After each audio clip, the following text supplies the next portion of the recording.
Hello dear traders, I'm Anna Kasatkina. You're watching Weekly Financial Review on Insta TV. And this concludes the weekly review of financial markets prepared for you by Insta TV team. See you next week. Bye. The US stock market closed in negative territory on Friday due to weak performance of healthcare, technology and financial companies. Besides, the US stock indices were declining after releases of personal income and spending data in the United States and diversified reports of the companies. Amazon.com Incorporated posted record high earnings, while ExxonMobil registered the lowest profit since 1999. Nevertheless, the company's stocks advanced by 1.2% as earnings came in above experts' projections. Shares of Amazon.com jumped by 9.5% at the end of deals.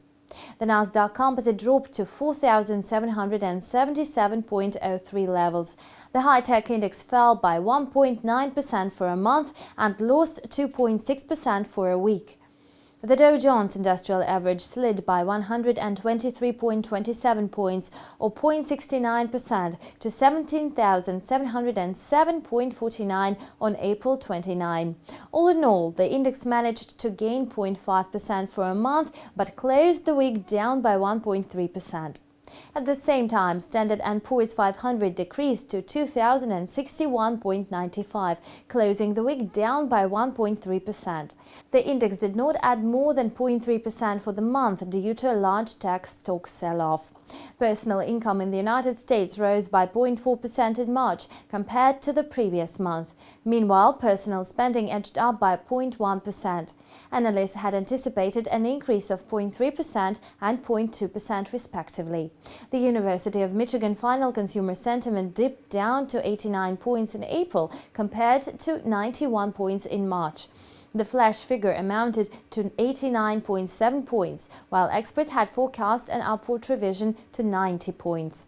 It has been long known that a positive quarter report can remarkably boost trading on exchange floors. Just in a few trading hours, the fortune of Mark Zuckerberg, chairman and CEO of online social networking service Facebook, expanded by $4.3 billion on the back of much better than expected first quarter results. Facebook shares jumped by over 9% right after the report release on April 27 and gained another 10% on April 28.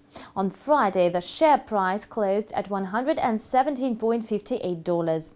Billionaire Carl Icahn, who holds the 43rd place on the Forbes list, sold his remaining Apple shares worth around $4 billion. Icahn made such a decision after examining the company's March quarter results. The quarterly report showed that Apple faced the first revenue decline in 13 years. Following the data release, Apple shares slid by almost 8.2% to $93.74.